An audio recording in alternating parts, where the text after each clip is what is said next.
Hi friends, last వీడియోలో 10 important questions చూసారు కదా. మరి దాని కంటిన్యూషన్ ఈరోజు పార్ట్ 8 ఉంటుంది. ఓకేనా. ఇందులో ఫస్ట్ క్వశ్చన్ చూసినట్టయితే, వంట కోసం కిరోసిన్ వాడని రాష్ట్రంగా తెలంగాణ మారాలని రాష్ట్ర ప్రభుత్వం ప్రారంభించిన పథకం ఏది? ఆన్సర్ ఆప్షన్ 2 దీపం. భారతదేశంలో నీటి కాలుష్యానికి అన్నింటికన్నా పెద్ద కారకం ఏది?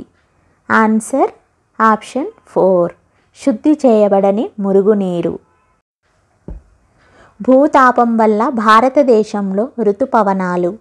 ఆన్సర్ ఆప్షన్ 2 విధ్వంసం సృష్టిస్తాయి మరియు ముందస్తు సూచనకు అందవు. తెలంగాణ పౌర సరఫరాల శాఖ ప్రచురించే త్రైమాసిక పత్రిక ఏది? ఆన్సర్ ఆప్షన్ 3 వినియోగ తరంగిణి. భారతదేశంలో స్వచ్ఛ భారత్ మిషన్ ఎప్పుడు ప్రారంభమైంది?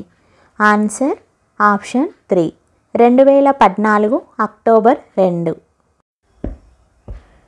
క్రింది వాటిని జతపరచండి. ఫ్రెండ్స్, ఇక్కడ ద్వీపకల్పాలు మరియు అవి ఉన్న ప్రదేశాలు రెండు కూడా ఇక్కడ ఇవ్వడం జరిగింది. మరి వీటికి కరెక్ట్ ఆన్సర్ చూసినట్టయితే ఆప్షన్ 4. ఒకసారి అవేంటో చూసేద్దాం. ఓకేనా. ఫస్ట్ వన్ కథియావార్ ద్వీపకల్పం. ఆన్సర్ ఏంటి? D Gujarat. Second one Kanyakumari ద్వీపకల్పం. Answer B Tamil Nadu. Third one వచ్చేసి దక్కన్ ద్వీపకల్పం. ఆన్సర్ ఏ దక్షిణ భారత్. ఇక లాస్ట్ వన్ కొలాబ ద్వీపకల్పం. Answer C Mumbai. సో ఫైనల్గా వీటికి కరెక్ట్ ఆన్సర్ ఏంటి అంటే ఆప్షన్ 4.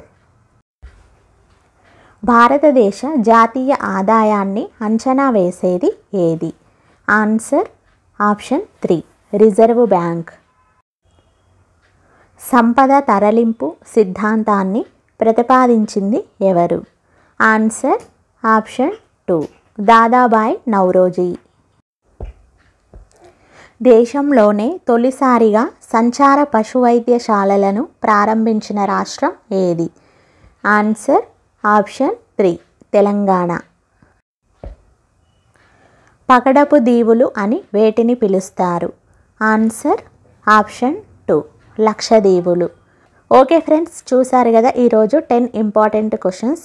అయితే మీలో ఎవరైనా పార్ట్ 1 నుండి పార్ట్ 7 వరకు మిస్ అయినట్లయితే వాటి లింక్స్ నేను డిస్క్రిప్షన్ బాక్స్లో పెట్టాను కాబట్టి ఒకసారి ఓపెన్ చేసి చూడండి.